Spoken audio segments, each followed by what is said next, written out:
Hi, ಎಲ್ಲರಿಗೂ ನಮಸ್ಕಾರ. ಇವತ್ತು ನಾವು ಚಿಕನ್ ದೊನ್ನೆ ಬಿರಿಯಾನಿ ಮಾಡ್ತಿದ್ದೀವಿ. ಸಿಂಪಲ್ ಮತ್ತು ಈಸಿಯಾಗಿ ಮಾಡ್ಕೋಬೋದು, ಕಡಿಮೆ ಇಂಗ್ರೀಡಿಯೆಂಟ್ಸಲ್ಲೇ. ಫಸ್ಟು ಅಕ್ಕಿನ 2 ಗ್ಲಾಸ್ ಅಕ್ಕಿನ ತೊಳೆದ್ಬಿಟ್ಟು ನೆನೆಸ್ಕೊತಾ ಇದ್ದೀನಿ. ಒಂದು 3ರಿಂದ 4 ಸಲ ತೊಳೆದ್ಬಿಟ್ಟು ನಾನು ನಾರ್ಮಲ್ ಬುಲೆಟ್ ರೈಸ್ ತೊಗೊಂಡಿದ್ದೀನಿ, ಸೋನಾ ಮಸೂರಿ ರೈಸು. ಮತ್ತು ಒಂದು ಪಾತ್ರೆ ಇಟ್ಕೊಂಡು, ಇವತ್ತು ನಾನು ಪಾತ್ರೆಯಲ್ಲಿ ಮಾಡ್ತಿದ್ದೀನಿ, ಕುಕ್ಕರಲ್ಲಿ ಮಾಡ್ತಿಲ್ಲ. ನೀವು ಕುಕ್ಕರಲ್ಲಿ ಬೇಕಾದರೂ ಮಾಡ್ಕೋಬೋದು.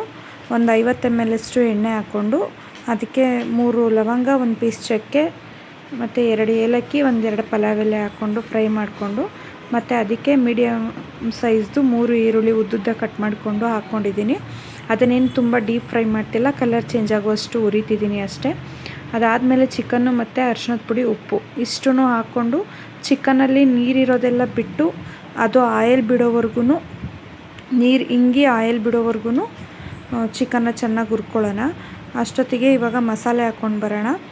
ಒಂದು ಮಿಕ್ಸಿ ಜಾರ್ಗೆ 1 ಟೀ ಸ್ಪೂನಷ್ಟು ಮೆಣಸು, 1-2 ಚಕ್ಕೆ ಪೀಸು, 1-3 ಲವಂಗ, 2 ಇಂಚು ಶುಂಠಿ ಮತ್ತು 2 ಗೆಡ್ಡೆ ಬೆಳ್ಳುಳ್ಳಿ, ಮೀಡಿಯಮ್ ಸೈಜ್ದು 2 ಈರುಳ್ಳಿ ಮತ್ತು ಪುದೀನ ಕೊತ್ತಂಬರಿ ಮತ್ತು ಅದಕ್ಕೆ ಸ್ವಲ್ಪ ಉಪ್ಪು, ಸ್ವಲ್ಪನೇ ನೀರು ಹಾಕ್ಕೊಂಡು ಗಟ್ಟಿಗೆ ರುಬ್ಕೊಳ್ಳೋಣ.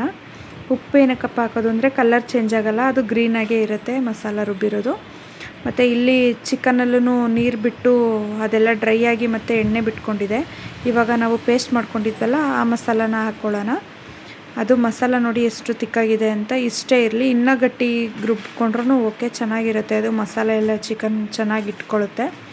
ಮತ್ತು ಅದಕ್ಕೇ 1 ಟೀ ಸ್ಪೂನಷ್ಟು ಧನಿಯಾ ಪುಡಿ, 1 ಟೀ ಸ್ಪೂನಷ್ಟು ಗರಂ ಮಸಾಲ, ಇಲ್ಲಾಂದರೆ ಬಿರಿಯಾನಿ ಮಸಾಲ ಯಾವುದಾದ್ರೂ ಹಾಕ್ಕೊಳ್ಳಿ. ನಾನು ಇಲ್ಲಿ ಬಿರಿಯಾನಿ ಮಸಾಲ ಹಾಕಿದ್ದೀನಿ, ಅದು ಹಾಕೋದು ಸ್ಕಿಪ್ ಆಗಿದೆ, ಅದಕ್ಕೋಸ್ಕರ ಪ್ಯಾಕೆಟ್ ತೋರಿಸ್ತಾ ಇದ್ದೀನಿ.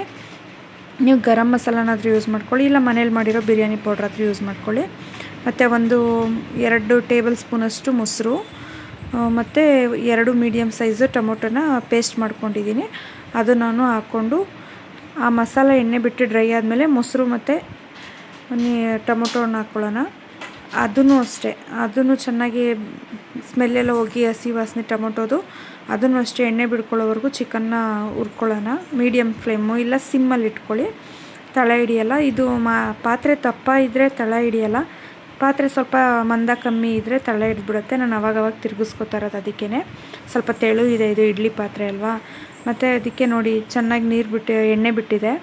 ಅದಕ್ಕೆ ಸ್ವಲ್ಪ ಒಂದು ಚೂರು ಕಸ್ತೂರಿ ಮೆಥಿ ಮತ್ತು 1 ಹೋಳು ನಿಂಬೆಹಣ್ಣು ಹಿಂಡ್ಕೊತಾ ಇದ್ದೀನಿ, ಮತ್ತು ಮಿಕ್ಸ್ ಮಾಡ್ಕೊತಾ ಇದ್ದೀನಿ ನಾನು. ಇದಾದಮೇಲೆ ಇನ್ನೊಂದು ಕಡೆ ಬಿಸಿನೀರನ್ನ ಕಾಯೋದಕ್ಕೆ ಇಟ್ಕೊಂಡಿದ್ದೆ. ಜಾರೆಲ್ಲ ತೊಳೆದ್ಬಿಟ್ಟು ಅದೇ ನೀರಲ್ಲಿ ಹಾಕೋತಾ ಇದ್ದೀನಿ. 2 ಗ್ಲಾಸ್ ಅಕ್ಕಿ ತೊಗೊಂಡಿದ್ದೆ, 4 ಗ್ಲಾಸ್ ಅಷ್ಟು ನೀರು ಹಾಕೋತಾ ಇದ್ದೀನಿ. 3/4 kg ಅಷ್ಟು ಚಿಕನ್ನ ನಾನು ಬಳಸ್ಕೊಂಡಿದ್ದೀನಿ ಇದರಲ್ಲಿ. ಮತ್ತು ಇದು ನೀರು ಕುದಿಯೋವಾಗ ಅಕ್ಕಿ ಹಾಕ್ಕೊಳ್ಳೋಣ. ನೀರು ಕುದಿಯುವಾಗಲೇ ಹಾಕ್ಕೊಳ್ಳಿ, ಕುಕ್ಕರಲ್ಲಿ ಮಾಡುವಾಗಲೂ ಅಷ್ಟೇ, ನೀರು ಕುದಿಯುವಾಗಲೇ ಹಾಕ್ಕೊಳ್ಳಿ. ಮತ್ತು ಅಕ್ಕಿ ಹಾಕಿದ್ಮೇಲೂ ಅದು ಮತ್ತೆ ಒಂದು ಕುದಿ ಬರಬೇಕು, ಅಲ್ಲಿವರೆಗೂ ಕ್ಯಾಪ್ನ ಕ್ಲೋಸ್ ಮಾಡಬೇಡಿ, ಇಲ್ಲಾಂದರೆ ತಳ ಹಿಡಿಯುತ್ತೆ. ಅದು ಒಂದು ಕುದಿ ಕುದಿದ್ಮೇಲೆ ಕುಕ್ಕರ್ ಲಿಡ್ನ ಮುಚ್ಚಿ ನೀವು. ಇವಾಗಲೂ ಅಷ್ಟೇ, ಪಾತ್ರೆಯಲ್ಲೂ ಅಷ್ಟೇ ಚೆನ್ನಾಗಿ ಕುದಿಸ್ಕೊಳ್ಳಿ. ಡೈರೆಕ್ಟಾಗಿ ಬೇಯುತ್ತೆ ಅಂತ ಅಂದ್ಬಿಟ್ಟು ಹಾಕ್ಬಿಟ್ರೆ ಅದು ತಳ ಎಳ್ಕೊಂಬಿಡುತ್ತೆ. ಯಾಕಂದರೆ ದಪ್ಪ ಪಾತ್ರೆ ಇದ್ದರೆ ಏನೂ ಪ್ರಾಬ್ಲಮ್ ಆಗೋಲ್ಲ.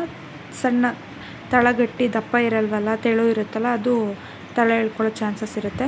ಇವಾಗ ಅಕ್ಕಿ ಹಾಕ್ಕೊಂಡಿದ್ದೀನಿ, ಅದನ್ನು ಕುದಿಸ್ಕೊಳ್ಳೋಣ. ಕುದಿದ್ಮೇಲೆ ಇದನ್ನು ಮುಚ್ತೀನಿ, ಕ್ಯಾಪ್ನ ಇದ್ರದ್ದು, ಇಲ್ಲಾಂದರೆ ತಳ ಹಿಡ್ಕೊಂಬಿಡುತ್ತೆ.